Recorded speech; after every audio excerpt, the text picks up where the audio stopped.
জামালপুর জেলায় এবার বোরো আবাদের লক্ষ্যমাত্রার চেয়েও বেশি উৎপাদন হয়েছে, তবে বাজারে ধানের দাম না বাড়লে ক্ষতির আশঙ্কা কৃষকদের। আর কৃষি বিভাগ বলছে ফলন ভালো হওয়ায় ধানের দাম কমবে। জামালপুর প্রতিনিধি ফজলে ইলাহি মাকামের প্রতিবেদন। গেল বন্যার ক্ষতি পুষিয়ে নিতে জামালপুর জেলার ৭ উপজেলাতে এবার বোরো ধানের আবাদের ব্যাপক ফলন হয়েছে। এবছর বোরো আবাদ হয়েছে ১,২৯,৩৭০ হেক্টর। এখন ধানের দাম মন প্রতি ৭০০ থেকে ৮০০ টাকা মন বিক্রি হচ্ছে। তবে সার, বীজ আর শ্রম মজুরিতে কৃষকের প্রায় ১২০০ টাকা খরচ হয়ে যায়।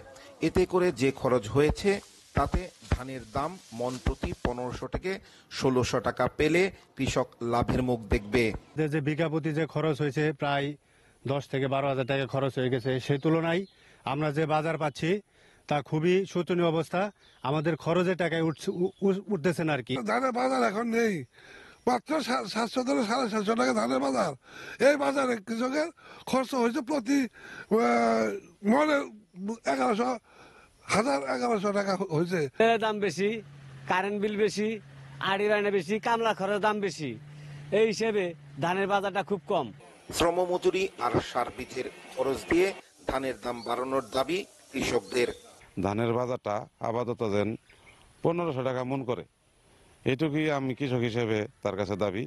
তাহলে কৃষকটা মোটামুটি একটা এই ফসলটা কিছু লাভ দেখতে পারবেন। এবং যদি ধানের বাজার ৭০০, ৭২০, ৭৫০ এইভাবে থাকলে কৃষকের পুষবো না এবং আমারও পুষবো না।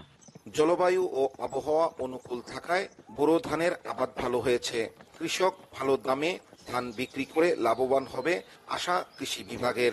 জামালপুর জেলায় বোরো আবাদের লক্ষ্যমাত্রা ছিল ১,২৯,৩২০ হেক্টর, অর্জিত হয়েছে ১,২৯,৩৭০ হেক্টর জমি।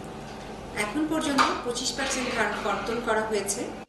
বন্যার ক্ষতি পুষিয়ে কৃষক ধানের দামের ন্যায্য মূল্য পাবে এমনটি প্রত্যাশা সকলের। ফজলে ইলাহি মাকাম, এসএটিভি, জামালপুর।